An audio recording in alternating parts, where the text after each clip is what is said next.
안녕하세요. 안녕하세요. 네, 오늘은 골로새서 말씀 보겠습니다. 골로새서 2장.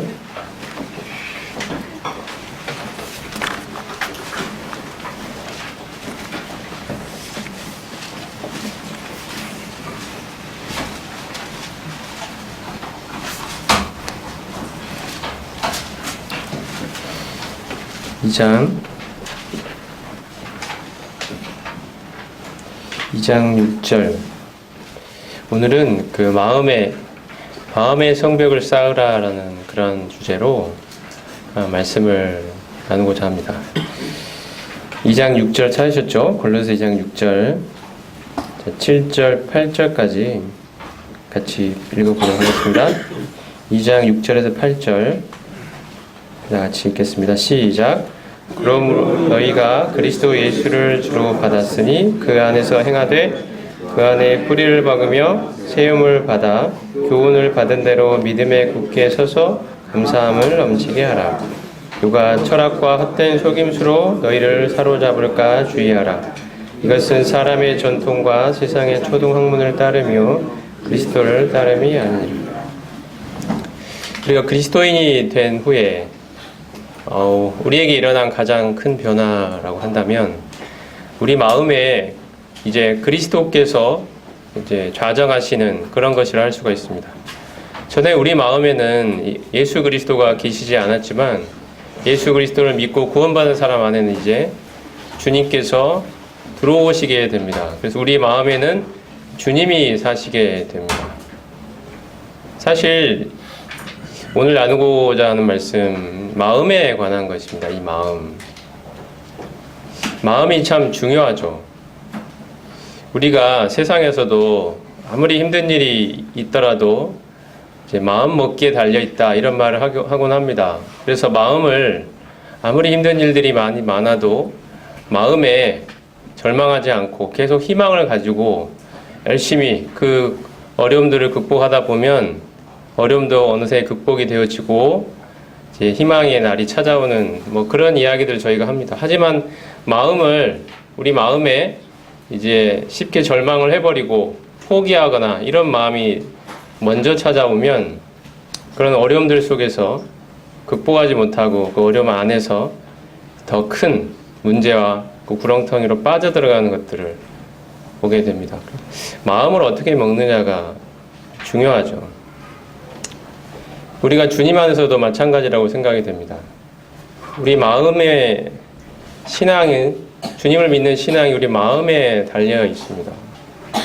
우리 마음에 우리 마음에 계신 주님께서 내 마음을 다스리고 지배하고 통치하시느냐, 아니면 세상의 영향력들이, 세상의 가치관들이, 여기 골로새서에는 철학과 헛된 속임수라고 표현되어 있는데 너희를 노력할까 주의하라고 말씀하고 있습니다.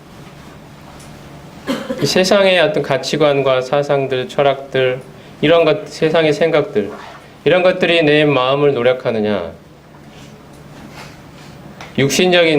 내 육신의 이런 생각들이 내 마음을 지배하느냐, 아니면 우리 주님께서 내 마음을 지배하시느냐, 이 굉장히 중요한 문제입니다. 내 마음이 어디로 향하느냐에 따라서 우리의 신앙의 방향과 색깔도 달라지게 되고 우리의 신앙의 질이 달라지고 하나님 앞에서 우리의 영혼의 상태가 굉장히 달라지는 이런 모습들을 우리가 보게 됩니다. 내 마음은 어떻게 보면 일종의 영적인 전쟁터라고 할 수 있습니다. 여기에서 우리 주님이 고지를 점령하시고 장악하시느냐, 승리하시느냐, 아니면 사탄이 내 마음을 노력하도록 내가 내버려 두느냐, 이거 굉장히 중요한 영적인 전쟁의 무대가 바로 우리 마음입니다. 그래서 잠언 말씀에는 무릇 지킬 만한 것보다 더욱 내 마음을 지키라. 생명의 근원이 이에서 남이니라. 말씀하고 있습니다. 우리 마음이 얼마나 중요한지 말씀하고 있습니다. 사실 그리스도인의 삶이라는 것은 아주 단순화시켜 말한다면 내 마음에 찾아오신 이 주님과 정말 친밀하게 얼마나 친밀하게 동행해 가느냐에 달려 있다고 생각이 됩니다. 내 안에 계신 이 주님과 정말 하나로 연합되어서 그 주님과 너무도 가깝게 그 주님과 사귀며 그 주님과 교제하며 그 주님으로부터 영혼의 만족을 얻으며 이 주님과 늘 가까이 동행하며 살아가는 이 주님이 내 마음에서 나를 통치하시고 지배하시는 그 상태로 내 마음을 주님께 드리는 이 삶이 그리스도인의 삶이라고 할 수 있을 것입니다. 다른 것들을 복잡하게 이야기하지 않고 단순화시켜서 정말 한마디로 표현한다면 그렇게 말할 수 있을 것 같습니다. 내 마음에 주님이 왕노릇 하시는 것입니다. 주님이 내 마음을 통치하시고 다스리시는 것입니다. 세상의 여러 생각들, 여러 가치관들, 마음, 이런 사상들이 내 마음에 침투해 들어오지 않도록 내 마음의 성벽을 쌓아 올리고 그 성벽 안에서 주님께서 그 마음을 지배하고 다스리시는 이 삶이 우리가 가장 신경을 쓰고 살아가야 된 삶의 모습이라고 생각이 됩니다. 사실 우리가 그리스도인의 삶을 살아가다 보면 내 마음을 사탄에게 내어줄 때가 참 많습니다. 내 마음을 육신에 내어줄 때가 참 많습니다. 우리 주변에 있는 많은 것들, 죄악된 환경들이 우리의 눈을 통해, 우리의 귀를 통해 마음으로 내 마음의 고지를 점령하려고 내 마음으로 침투해 들어옵니다. 많은 죄악된 그런 눈에 보이는 것 중에 죄악된 것들이 너무 많습니다. 순간적으로 그런 것들이 우리 마음에 침투해 들어와서 주님이 다스리시고 장악하셔야 될 우리 그 마음의 고지를 장악하고 점령하기 위해서 계속해서 우리를 노략질하려고 하고 시도하고 있는 것입니다. 때로는 육신이 우리 마음을 장악하려고 시도하기도 합니다.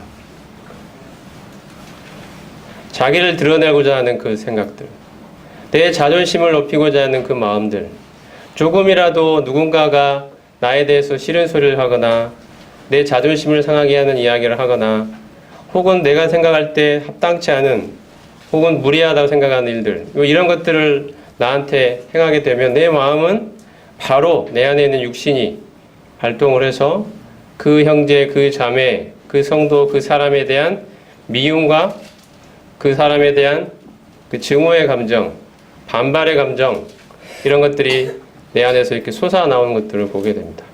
그런 생각들이 나왔을 때 그 마음, 그런 생각들에 내 마음을 내어주게 되면 내 마음은 주님이 통치하시는 그 마음이 아니라 사탄이 통치하는 그 상태로 들어가고 마는 것입니다. 다른 성도에 대한 판단, 정죄, 미움, 이런 것들이 내 마음을 장악하게 되죠. 이렇게 되면 문제는 뭐냐면 주님이 다스려야 될 그 마음이 육신이 다스리게 되고 사탄이 다스리기 때문에 우리와 하나님 사이의 관계가 멀어진다는 것입니다. 정말로 친밀한 그 주님과의 교제가 깨어지고 주님으로부터 오는 영적인 만족과 내 삶에 주님께서 주시는 그 영혼의 기쁨이 사라지기 때문에 우리는 살아도 사는 것 같지가 않고 하나님 앞에서 마치 죽은 것 같은 상태로 영적인 침체 상태로 떨어진다는 것입니다. 내 마음을 지키는 것은 너무도 중요합니다. 내 마음에 누가 다스리느냐 하는 것은 굉장히 중차대한 문제입니다. 우리 마음은 순간순간마다 영적인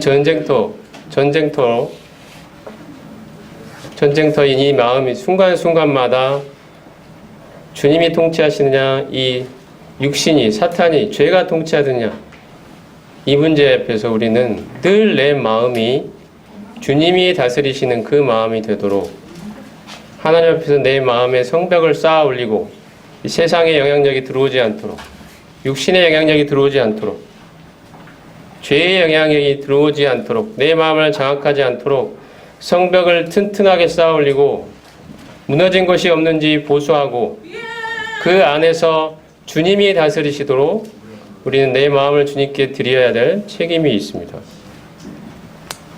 조금이라도 방심하면 우리 마음은 어느새 이 죄가 다 들어오고 육신이 들어오기 때문입니다. 우리 이 시간에는 느헤미야서를 통해서 마음의 성벽을 쌓는 이 삶에 대해서 몇 가지 교훈을 살펴보고자 합니다. 느헤미야서를 펴주시기 바랍니다.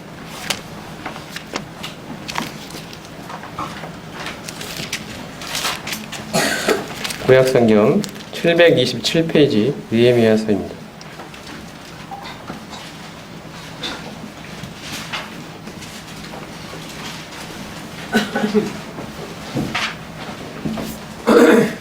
자, 느헤미야서 1장 3절 3절과 4절 자, 같이 읽겠습니다. 제가 3절을 읽고요. 여러분이 4절을 읽어주십시오. 그들이 내게 이르되 사로잡힘을 면하고 남아있는 자들이 그 지방 거기에서 큰 환난을 당하고 능욕을 받으며 예루살렘 성은 허물어지고 성문들은 불탔다 하는지라. 내가 이날 들고 앉아서 누구 수일 동안 슬퍼하며 하나님 앞에 근심하며 기도하여. 자, 이 느헤미야는 이제 유다가 바벨론에 멸망하고 난 후에 주님의 은혜로 남은 백성들이 그 땅으로 다시 돌아오는 귀환하는 일들이 일어나는데요. 맨 처음에 스룹바벨과 예수아를 중심으로 귀환을 했고요. 그로부터 얼마 후에 에스라를 중심으로 귀환을 하게 되고, 그 다음에 느헤미야를 중심으로 또 세 번째 귀환이 일어나게 됩니다. 느헤미야서는 이 돌아온 이 백성들이 예루살렘의 성벽을 다시 쌓아 올리는, 그 무너진 터에 성벽을 재건하는 그 이야기가 기록되어 있는 성경이 바로 느헤미야서입니다. 지금 방금 읽은 느헤미야서 1장 3절과 4절 말씀에는 지금 느헤미야가 지금 바벨론의 그 왕궁에서 섬기는 그런 굉장히 고위 관직에 있었던 사람인데요. 어느 날 그에게 어떤 사람이 와서 그 유다의 그 땅에 그 남아있는 사람들이 큰 환난을 당하고 능욕을 받고 있고 예루살렘 성은 허물어지고 성문들은 불에 타 있는 상황이다, 이런 이야기를 전해줬습니다. 사실 느헤미야의 그런 고위관직 생활을 하고 있는 이 사람의 입장에서는 별로 신경 쓰지 않아도 될 일입니다. 자기의 삶과 하등 상관이 없는 이야기입니다. 자기는 지금 여기서 굉장히 잘 살고 있습니다. 자기의 손조들은 포로로 끌려왔을지 모르지만 어느새 시간이 많이 흘러서 그 할아버지 때 일어났던 일이고, 이제는 자기와 상관이 없는, 나는 여기서 바벨론의 고위 관직 생활을 하고 있는 이런 상태에 있기 때문에 전혀 신경 쓰지 않아도 될, 그냥 흘려 지나가 버릴 수 있는 이야기입니다. 근데 느헤미야가 이 이야기를 듣고 방금 읽은 말씀처럼 내가 이 말을 듣고 앉아서 울고 수일 동안 슬퍼하며 하늘의 하나님 앞에 금식하여 기도했다, 이렇게 말하고 있습니다. 느헤미야의 마음에는 동족들에 대한 그러한 염려가 있었던 것입니다. 하나님이 계시는, 하나님의 임재가 있었던 그 성, 예루살렘 성에 대한 사모하는 마음이 있었던 것입니다. 그리고 그 성벽이 지금 무너져 있다는 사실, 황폐되어 있다는 사실에 대해서 애통해하는 마음이 있었던 것입니다. 하나님의 임재를 사모하고 하나님의 영광을 사모하는 마음이 느헤미야에게 있었기 때문에 그 성벽이 무너져 있고 성문이 불타 있다는 이 상황은 참으로 안타깝고 마음에 견딜 수 없는 슬픔을 가져다 주는 생각입니다. 우리도 이 세상을 살아가면서 이런 말씀처럼 내 마음의 성벽이 지금 황폐되어 있고 무너져 있다는 이 사실을 잘 볼 필요가 있다고 생각이 됩니다. 신경을 안 쓰고 살아갈 수도 있습니다. 세상에서 하는 일이 그럭저럭 어느 정도 잘 되는 것 같고, 별로 이 영적인 이 내 마음의 문제에 별로 신경 쓰지 않아도 그럭저럭 삶이 돌아가는 것 같은, 별 문제가 없는 것 같은 이런 상황일 수 있지만, 정말 그 마음에 하나님의 임재를 사모하고 하나님이 정말 내 삶에 함께 하시기를, 내 인생이 하나님 앞에 살아가는 인생이 되기를 그럴 원하는 마음이 있는 사람이라면 자기 마음의 상태만큼 가장 신경을 써야 될 부분이 없는 것입니다. 내 마음은 지금 어떠한가? 정말 주님이 거하시기에 합당한 그런 마음인가?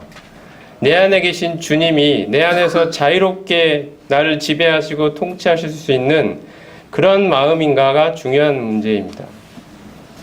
느헤미야는 이 성벽, 마음의 벽이 무너져 있다는 이 말에 너무도 가슴 아파하며 슬퍼하며 애통하며 통곡하며 금식하며 기도했다고 되어 있습니다. 우리는 오늘 이 시간에 하나님 앞에서 내 마음이 정말 어떠한가를 깊이 살펴보고, 만약에 내 마음이 하나님 앞에 합당치 못한 마음으로 조금이라도 그러한 모습이 있다면 슬퍼하며 애통하며 하나님 앞에 금식하며 기도해야 될 때라고 생각합니다. 정말 내 마음은 어떻습니까? 정말 그 귀하고 거룩하신 주님이 내 마음에서, 내 안에 계셔서 내 마음을 통치하고 지배하시기에 합당한 상태가 되어 있느냐는 것입니다. 내 마음에 세상의 것들이 가득 차 있고, 내 마음에 세상의 가치관들이 가득 차 있고, 인간적인 생각들, 육신적인 생각들, 그 죄악된 생각들이 주님 대신에 그 마음의 왕자에 앉아서 나를 다스리고 있지는 않느냐는 것입니다. 내 마음의 벽이 여러 가지 이것저것 허물어져 있고 그 문이 불타 있는 그런 황폐화된 상태에 있지는 않느냐는 것입니다. 내 마음은 지금 하나님 앞에서 건강하고 경건하며 거룩하며 하나님의 임재에 친밀하며 그 주님과, 내 안에 계신 그 주님과 너무도 가까이, 정말 하나로 연합되어 있다고 말할 수 있을 만큼 가까우십니까, 여러분?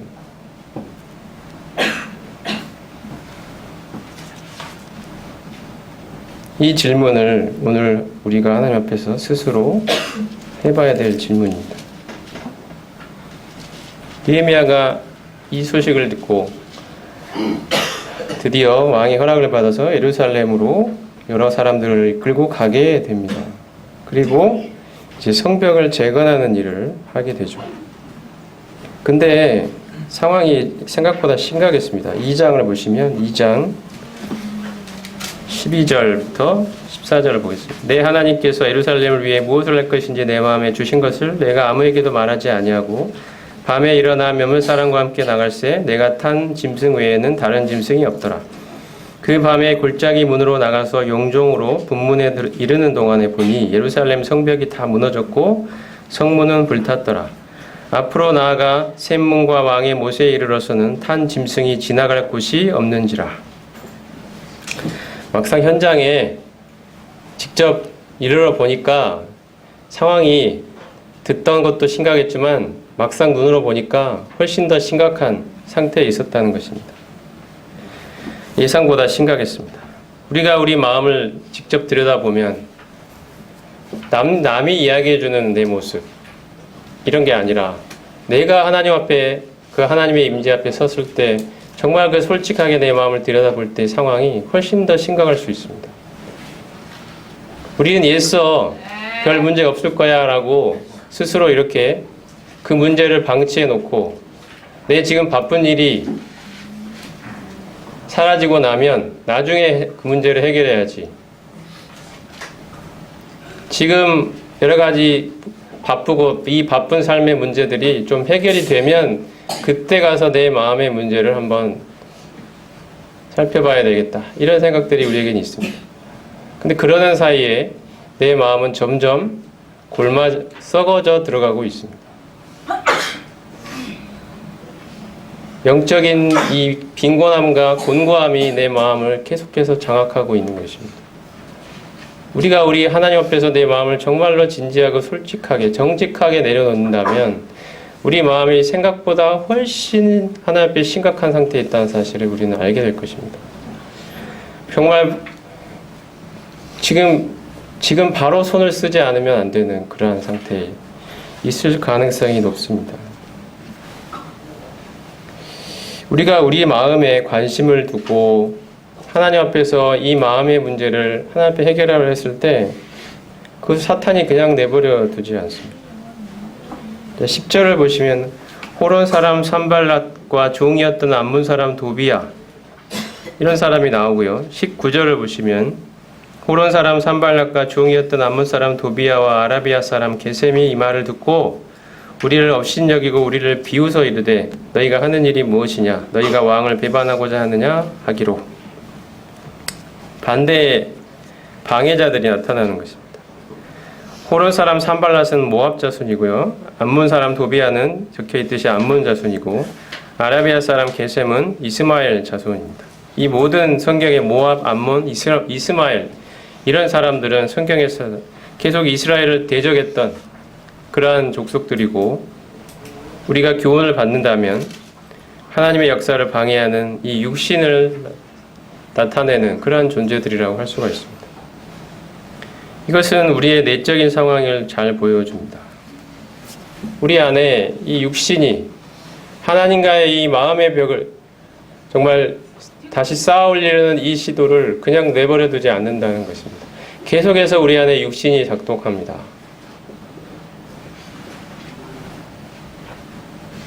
이 경건한 삶에 계속 실패하게 하고 다른 성도들에 대한 계속 판단의 마음 갖게 하고 이 자존심을 계속 내세우게 만들고 이러한 육신이 계속해서 발동합니다. 너는 안 돼. 너 지금 뭐 하려는 거야? 너는 안 되는 존재야. 해도 안 돼. 너는 할 수 없어. 내 힘이 얼마나 강한지 아느냐? 너도 경험했지? 너 절대 좋아질 리가 없어. 이것이 우리 마음에서 계속 육신이 발동하는 모습입니다. 너 지금 뭐 하려는 거야? 너 그거 해봤자 소용없어. 해도 안 돼. 내가 가만 내버려 둘 것 같니? 이게 육신이 우리 안에서 계속 우리에게 던지는 말들입니다. 너 계속 실패했잖아. 나한테 계속 끌려다녔잖아.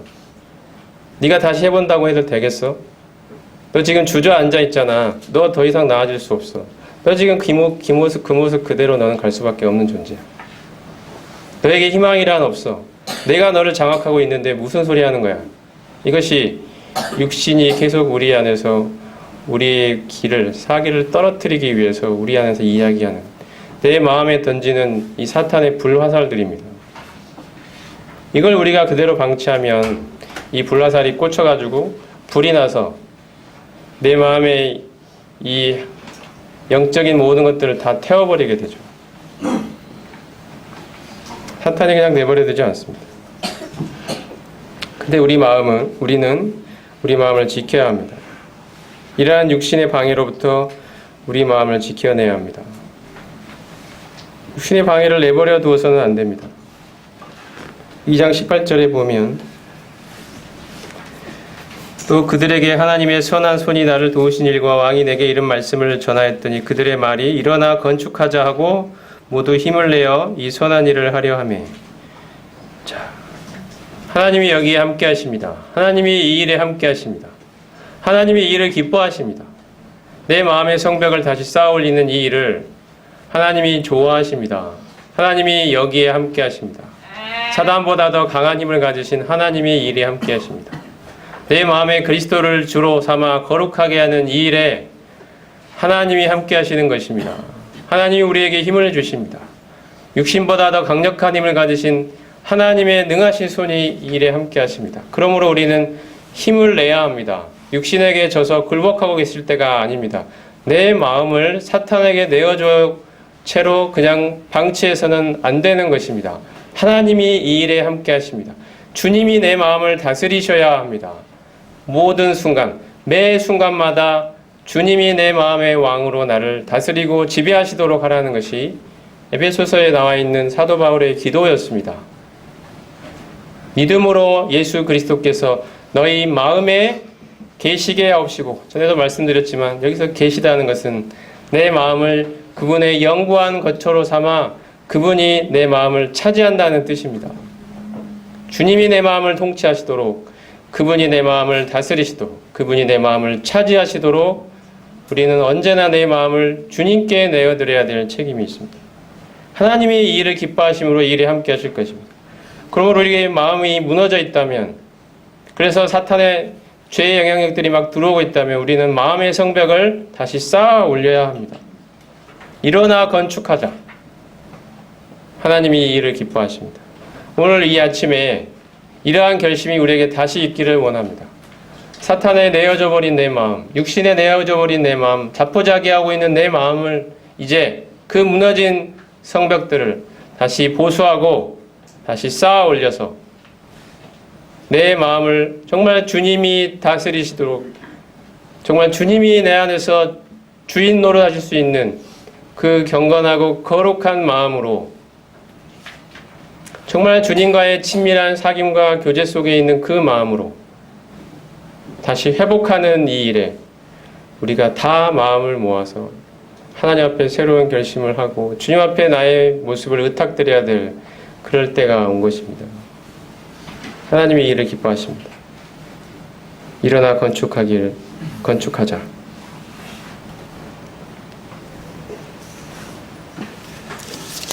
그 3장에 보면은 여러 사람들이 이문저문 맡아서 건축하고요. 또 여러 가지 부분들을 건축하는 모습을 살펴볼 수 있습니다.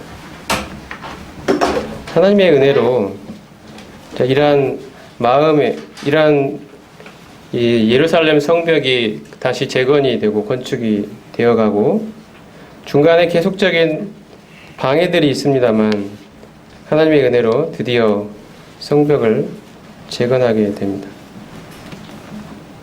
중간에 많은 방해들이 있었습니다. 이 말씀을 보면은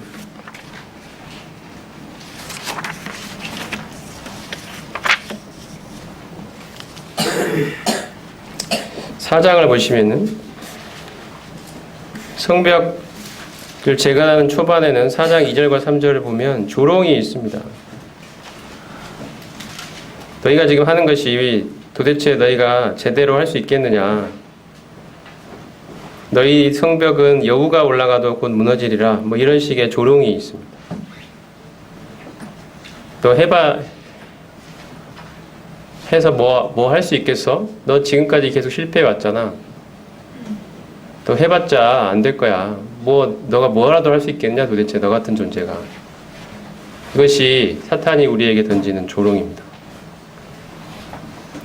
근데 어느 정도 성벽이 좀 쌓여가니까 이제는 어떻게 하냐면 4장 7절과 8절을 보시면 여러 이 산발락과 도비야 이런 사람들이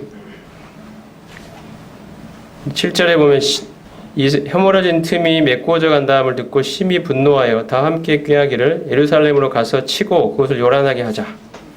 분노와 위협이 있습니다. 사단이 여러 가지 것들을 동원해서 내가 하나님과의 이 무너진 마음의 성벽을 쌓아 올리는 이 일을 하려고 시도할 때 처음엔 조롱하다가 이것이 조금씩 눈에 보이니까 이제는 위협을 하는 것입니다. 너 그렇게 살다가 너 세상에서 실패자가 될 거야. 너 그렇게 살다가 너 세상에서 망할 거야. 너 그런 식으로 하나님 생각만 하다가 너 이 세상에서 낙오자가 될 거야. 너 그렇게 살다가 쫄딱 망할 거야. 세상에서 실패자 될 거야. 이것이 사탄이 계속 우리 마음에 심어 넣어주는 위협입니다. 너 그러다가 가족 가운데서 왕따가 될 거야. 너 그렇게 살다가 네가 가족이라도 책임이라도 질 수 있을 것 같니? 너 그렇게 살다가 망한다니까? 이것이 사탄이 우리에게 주는. 그래서 우리 이 마음의 문제에 집중하지 못하도록 하는 것입니다. 세상의 여러 가지 것들을 우리를 바쁘게 하고 많은 문제들을 내 앞에서 막 일으키고 하나님과의 관계에 집중하려는 이 마음을 계속해서 흐트려 틀어놓고 내 마음의 걱정과 염려와 이런 것들을 가득 심어주는 것입니다. 세상의 헛된 일에 분유하게 만들고 이것이 사탄의 전략입니다. 우리 마음에 정말 하나님, 우리 주님이 내 마음에 다스리도록 주님과 정말 가깝게 교제하고 그분과 친밀하게 동행하고 늘 언제나 매 순간 그분을 기억하고 그분을 의식하며 그분 앞에서 살아가고자 하는 이 마음을 갖지 못하도록 하기 위해서 사탄은 여러 가지 방법으로 우리를 계속해서 집요하게 우리를 흔들어 댑니다.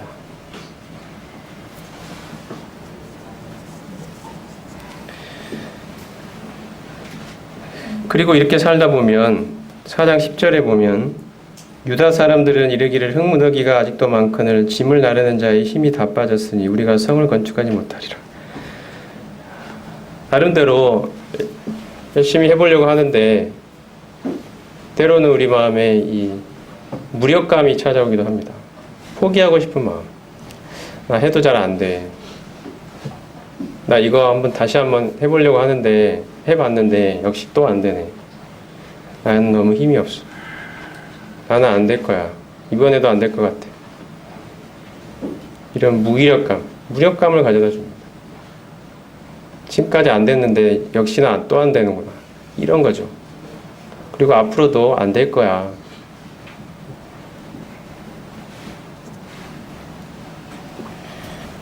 사장 11절에 보면 우리의 원수들은 이르기를 그들이 알지 못하고 보지 못하는 사이에 우리가 그들 가운데 달려들어가서 살육하여 역사를 그치게 하리라. 헛소문이 또 퍼뜨립니다. 헛소문. 사실이 아닌 거짓된 생각들이죠. 말씀에 기초하지 않은 생각들을 말하는 것입니다. 세상의 생각들입니다. 주변 사람들의 이야기들입니다. 근데 실은 그게 헛소문입니다. 잘못된 생각들입니다. 거짓입니다. 그런데도 사람들은 그것이 맞다고 생각하고 우리에게 끊임없이 이야기해야 됩니다. 우리가 마음의 성벽을 조금이라도 틈을 열어놓으면 그런 것들이 막 들어옵니다. 내 마음을 막 흔들어 놓죠. 그래, 내가 정신 차려야지. 이런 거 생각하고 살다가 나는 망하고 말 거야. 나는 실패할 거야. 나는 낙오될 거야. 나는 이번 시험에 떨어질 거야. 그래, 잠깐 이 문제는 뒤로 접어두고 나중에 해결하든지 말든지 하고 지금 바쁜 일에 집중해야지. 그러면 그러는 사이에 내 마음은 점점점 하나님으로부터 멀어져 가고 있는 것이죠.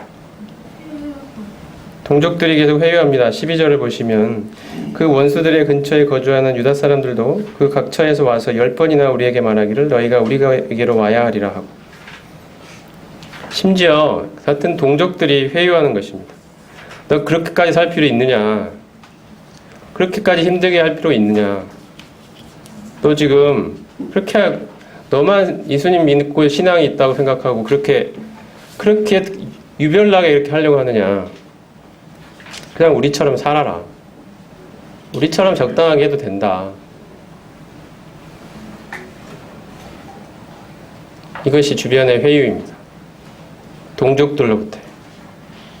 우리 주변을 둘러보면 같은 성도들 사이에도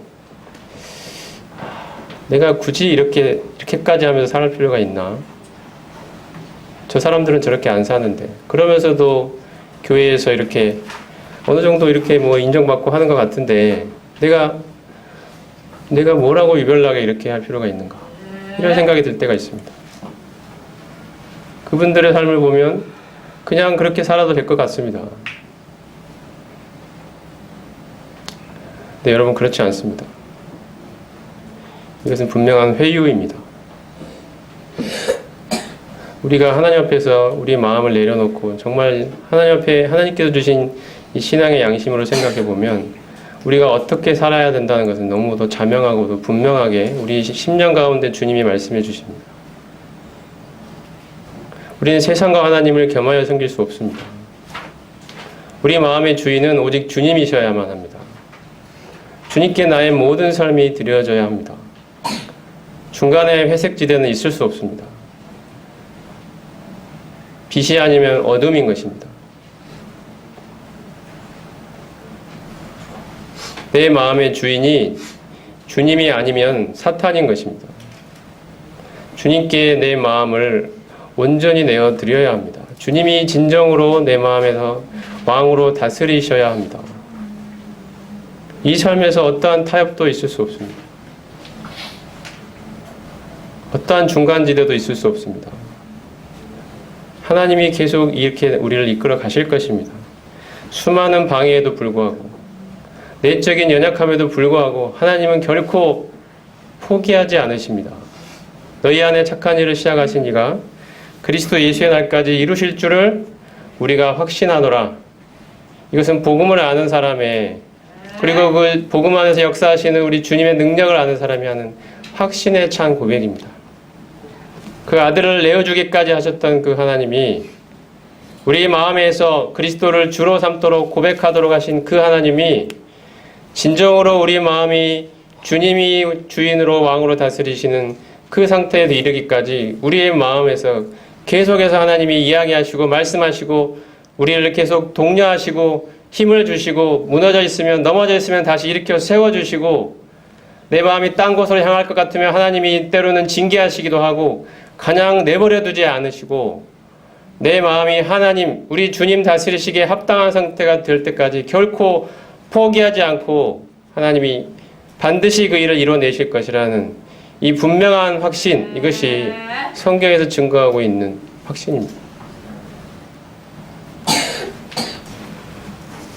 그러므로 우리는 저 연약한 무릎을 이렇게 세워야 합니다. 주변의 헛소문에 귀를 기울여서는 안 됩니다. 동족들로부터의 회유도 귀를 기울여서는 안 됩니다. 주변의 조롱도, 주변의 위협도 다 마음에서 몰아내고 마음의 성벽을 하나하나 차곡차곡 쌓아 올려야 합니다. 그런 모든 것들로부터 내 마음을 지켜내야 하는 것입니다.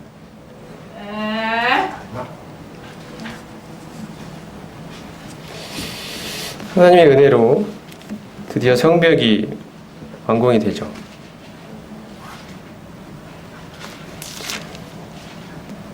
6장에 보시면 6장 15절에 보면 성벽 역사가 52일 만인 엘룰월 25일에 끝남에 우리의 모든 대적과 주위에 있는 이방 족속들이 이를 듣고 다 두려워하여 크게 낙담하였으니 그들이 우리 하나님께서 이 역사를 이루신 것을 알미니라. 하나님의 역사로 이 일이 이루어졌습니다. 하나님이 이 일을 이루신 것을 대적들도 알게 되었다고 성경에 기록되어 있습니다. 다 듣고 두려워했다고 되어 있습니다. 저 사람의 마음에는 진정 주님이 통치하시는 거예요. 이 이야기를 듣고 사탄이 두려워할 것입니다. 하나님이 쓰시는 사람은 능력이 있거나 은사가 많거나 열심이 많거나 하는 사람이 아니라 그 마음에 그리스도 예수를 주로 삼아 거룩하게 한 사람을 하나님이 쓰십니다. 정말 주님이 다스리시는 그 마음을 소유한 자, 하나님 마음에 합한 마음을 소유한 자, 주님 닮은 그 마음을 소유한 자, 이 사람을 하나님이 쓰시는 것입니다. 모든 것들은 다 헛되는 것입니다. 하나님 앞에서 다 타버릴 것입니다.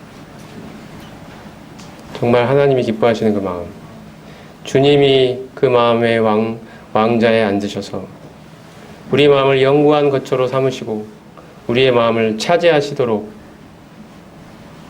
그분께 내 마음을 내어준 주님과의 정말 내 마음에 계신, 내 안에 계신 이 주님과 늘 친밀하게 함께 동행하며 그분 안에 거하며 그분과 사귀며 그분께 이야기하며 그분의 임재 안에 걸어가며 그분을 내 마음에 내 영혼의 만족과 기쁨으로 삼아 늘 매 순간 그분 앞에서 살아가는 이 마음, 내 마음, 주님이 다스리시는 그 마음, 주님 앞에 내어드리는 그 마음, 우리는 허물어져버린 우리의 마음의 성벽을 다시 쌓아 올리고 정말 주님 당신이 제 마음을 통치하옵소서. 주님 당신이 제 마음의 주인이 진정한 주인이 되어 주시옵소서. 제 마음을 주님께 드립니다. 제가 주님을 의식하며 살아갑니다. 제가 주님을 늘 사귀며 살아갑니다. 주님 앞에 늘 나아갑니다. 휘장이 찢어주신 이 주님 우리 생각하면서 하나님의 임재 앞에 늘 걸어가며 살아가는 이 삶을 하나님이 기뻐하실 것입니다. 하나님의 일에 함께 하십니다. 하나님의 능력이 일에 함께 하십니다. 하나님의 정말 친밀함이 일에 함께 하실 것입니다. 백성들이 성벽을 완공한 후에 가장 먼저 한 일이 있었는데요. 8장으로 가보겠습니다. 느헤미야 8장.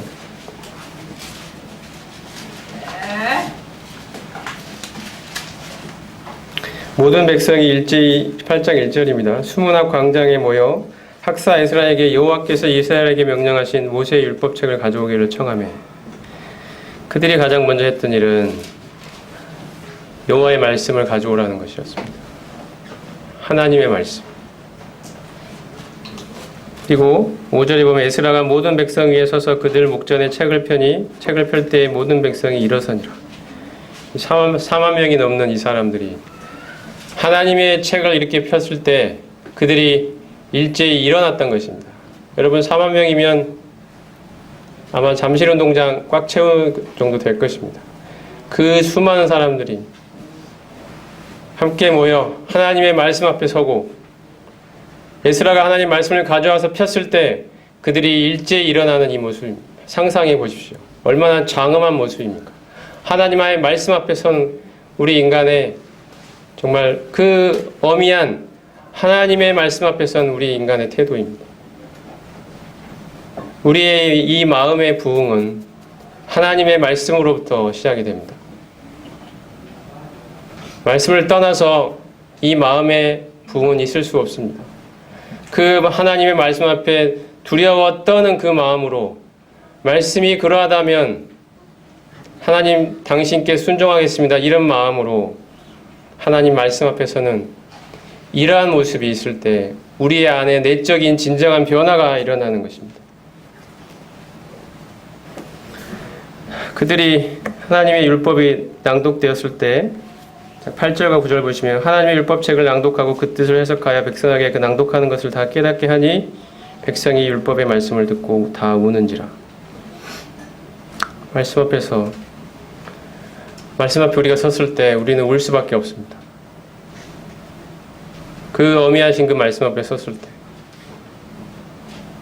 왜 그렇지 못한 내 모습을 보게 되면서 하나님 앞에 우는 것입니다. 애통하는 마음이 있습니다. 하나님, 제가 이 말씀대로 살기를 원합니다. 주님이 진정 내 안에서 정말 내가 죽고 주님이 내 안에 사시는 이 삶이 제 삶에서 이루어지기를 원합니다. 하나님. 이 그렇지 못한 지금의 내 모습 너무 하나님 앞에 통탄스럽고 안타깝고 괴로워 미치겠습니다. 이런 애통함이 있는 것입니다. 하나님 진정 제 마음을 다스려 주옵소서. 나의 모든 순간이 하나님 당신께 드려지는 순간이 되기를 원합니다. 내 마음의 진정한 주인이 되어 주시옵소서. 내 마음을 다스려 주옵소서. 주님과 당신과 정말 친밀함 속에 있기를 원합니다. 10절에 보면 느헤미야가 이런 이야기를 하죠. 맨 마지막에 보면 이 날은 우리 주의 성일이니 근심하지 말라. 여호와로 인하여 기뻐하는 것이 너의 힘이라. 여호와를 기뻐하는 것이 너의 힘이라고 이야기해주고 있습니다. 정말 우리 영혼의 진정한 만족, 그 기쁨은 여호와를 기뻐하는 데서 옵니다. 우리 주님이 우리 영혼의 만족이 되십니다. 우리가 말씀을 통해 발견해야 되는 것은 정말 우리 주님, 말씀에 계시된 이 주님이 정말 내 영혼의 진정한 만족이시구나. 나의 기쁨이시구나. 내 힘이 되시는구나.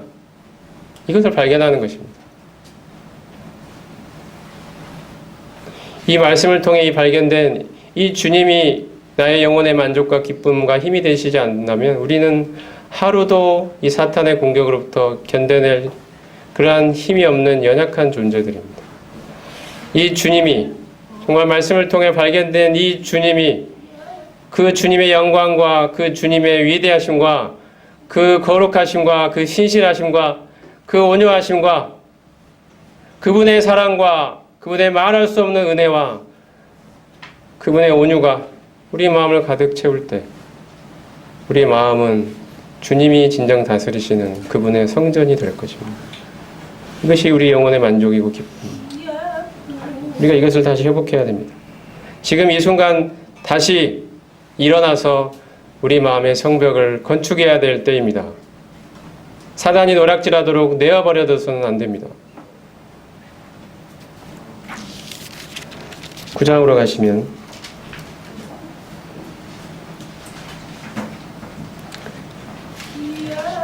이 말씀을 읽을 때 그들의 모습입니다. 2절 보시면 모든 이방 사람들과 절교하고 서서 자기의 죄와 조상들의 허물을 자복하고 이날에 나 4분의 1은 그 제자리에 서서 그들의 하나님 여호와의 율법책을 낭독하고 나 4분의 1은 죄를 자복하며 그들의 하나님 여호와께 경배하는데 9장에 보면 백성들의 기도가 나옵니다.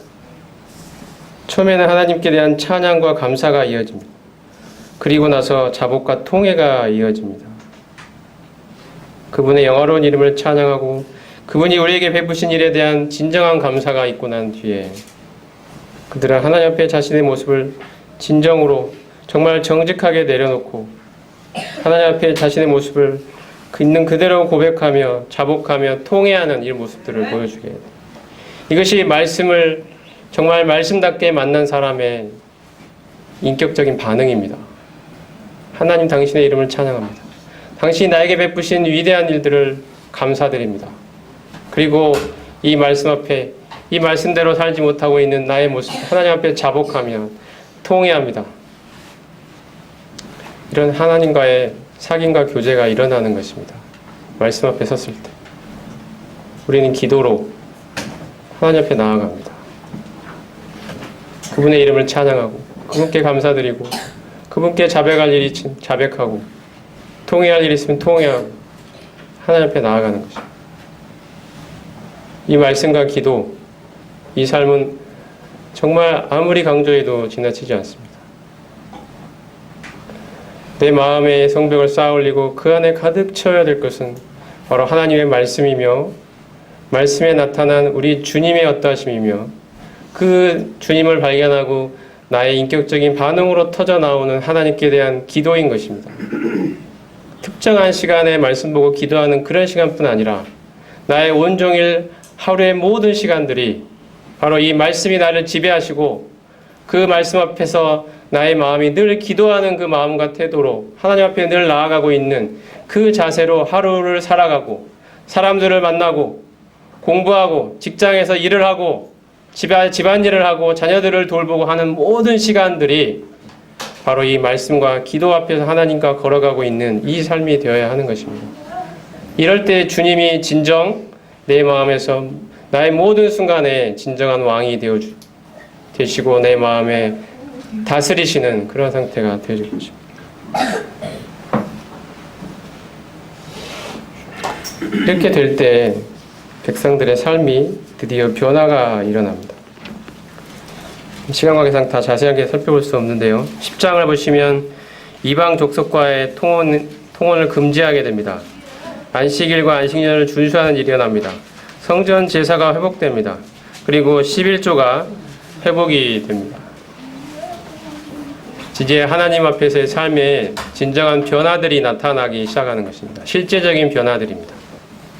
주님과 살아있는 생생한 교제와 사귐 가운데 있는 사람들은 그 삶에 하나님의 이 말씀 앞에 합당치 못한 그런 모습들이 하나씩 하나씩 변화되는 살아있는 변화가 나타나고 그 변화 속에 드디어 사람들이 이 사람 안에 무슨 일이 일어났구나를 발견하게 되는 것입니다.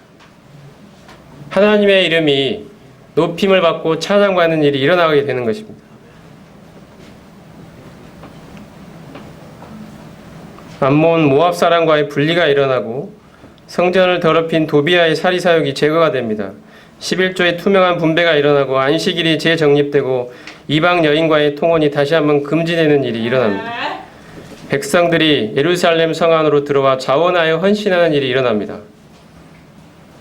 아무 기반 시설도 없고 황폐화되어 있던 그곳에 끊임없이 외적의 침입이 계속되었던 그 성 안에 지도자들부터 시작해서 자원하여 그 안에 들어와 살겠다고 하는 사람들이 생겨나는 것입니다. 주님의 일에 헌신하는 일이 일어나는 것입니다. 자기의 일에 바쁘지 않고 주님의 일에 헌신하는 이 모습들이 일어나는 것입니다. 우리가 원하는 삶이 아니겠습니까, 여러분? 우리가 이렇게 살아야 되지 않겠습니까? 그 변화는 어디서도 시작됩니까? 바로 말씀과 기도를 통해서 주님과 살아있는 생생한 교제가 이어질 때, 그리고 나의 모든 마음이 나의 모든 하루의 모든 순간들이 정말 이 주님, 내 마음 안에 계신 이 주님과 늘 친밀하게 동행해 갈 때 이런 일이 분명히 일어날 것입니다. 주님이 우리의 삶을 근본부터 변화시켜 내실 것입니다. 주님의 말씀의 능력으로. 우리 안에 계신 이 주님이 그 일을 해내실 것입니다. 여러분, 내 안에 계신 주님을 의지하십시오. 그분과의 늘 생생한 사귐 가운데 있으십시오. 그분 앞에 늘 말씀드리십시오. 나의 모든 어려움들과 내 모든 마음들을 늘 이야기하십시오. 사람을 만날 때, 일을 할 때, 아무리 바쁜 상황가 있을지라도 주님 앞에서 행하십시오. 주님을 기억하십시오. 그분께 내 마음을 내어 드리십시오. 내 마음의 주인은 당신이십니다. 주님이 내 마음을 다스리십시오. 주님께 내어드리십시오. 말씀을 통해 발견된 이 주님을 늘 기억하십시오. 그분의 말씀을 기억하십시오. 그리고 늘 기도하는 마음으로, 그분 앞에 기도하는 마음으로 하루의 모든 순간들을 채워나가십시오. 주님, 그분과의 늘 진정한 생생한 사귐 가운데 나의 24시간 하루 온종일 채워지는 이 삶이 매일매일 이루어질 때 정말 여호와를 기뻐하는 것이 나의 힘이라는 이 사실을 우리는 경험하게 될 것입니다. 그분이 나의 영혼의 진정한 만족이 되어 주실 것입니다. 그리고 자연스럽게 내 삶에서 합당치 못한 모습들에 대한 실제적인 변화가 반드시 일어날 것입니다. 우리 다 함께 마음의 성벽을, 그 무너진 곳이 있다면 다시 쌓아 올리는, 주님 앞에 더욱 나아가는 이런 시간이 될 수 있기를 주님 앞에 기도드립니다. 기도하겠습니다. 주님 말씀 앞에 섭니다. 저의 모습을 돌아와 봅니다. 주님, 무너진 곳이 너무나 많습니다. 그리로 정말 사탄이 들어오고 죄가 들어오고 세상의 영역이 들어오고 육신이 들어오는 그 황폐화되어 버린 이 제 마음을 주님 앞에 그대로 내어놓습니다. 하나님 불쌍히 여겨주시옵소서. 주님, 이러한 모습으로는 정말 하나님 앞에 합당하게 살아갈 수 없습니다. 하나님, 다시 일어서기를 원합니다. 하나님, 다시 일어서기를 원합니다. 일어나 성벽을 건축하기를 원합니다. 하나님, 이 무너져버린 상태로 그냥 내버려 둘 수 없습니다. 주님, 다시 일어서기를 원합니다. 주님, 힘을 주시옵소서. 주님, 이 일에 함께하여 주시옵소서. 주님, 약속하여 주심을 감사합니다. 주님, 진정으로 주님이 제 마음의 왕으로 다스려 주시기를 원합니다. 주님이 저의 마음의 왕이 되어 주시기를 원합니다. 나의 하루의 모든 순간순간들이 정말 이 왕 대신 내 마음의 왕으로 자정하고 계신 이 주님께 합당한 순간순간이 되기를 원합니다. 이 주님을 늘 기억하며 살기를 원합니다. 주님을 의식하며 살기를 원합니다. 주님과 살아있는 생생한 교제 가운데 있기를 원합니다. 말씀을 통해 발견한 주님이 제 마음을 다스리시기를 원합니다. 제 마음을 가득 채워주시기를 원합니다. 주님의 선하신 영향력이 제 마음을 늘 다스리시고 지배하시기를 원합니다. 주님, 제 마음에 주님이 왕으로 좌정하시고 저의 모든 삶을 주님이 친히 다스려 주시옵소서. 주님, 이 일에 사탄이 방해하고 계속적으로 우리 연약함을 이끌어내고 포기하고 주저앉고 싶도록 우리를 계속해서 우리 마음을 노략질하려 하지만 주님의 은혜를 의지하여 다시 일어서기를 원합니다. 주님, 이 일에 함께하여 주시옵소서. 주님, 은혜를 베풀어 주시옵소서. 주님께 모든 것을 의탁을 드립니다. 주님, 제 마음의 성벽이 재건되는 그날까지 정말 우리 마음에 착한 일을 시작하신 이가 반드시 이루실 것을 저희가 확신하며 주님 앞에 나아가기를 원합니다. 함께해 주시옵소서. 감사드렸고 우리 주 예수 그리스도의 이름으로 기도드렸습니다. 아멘.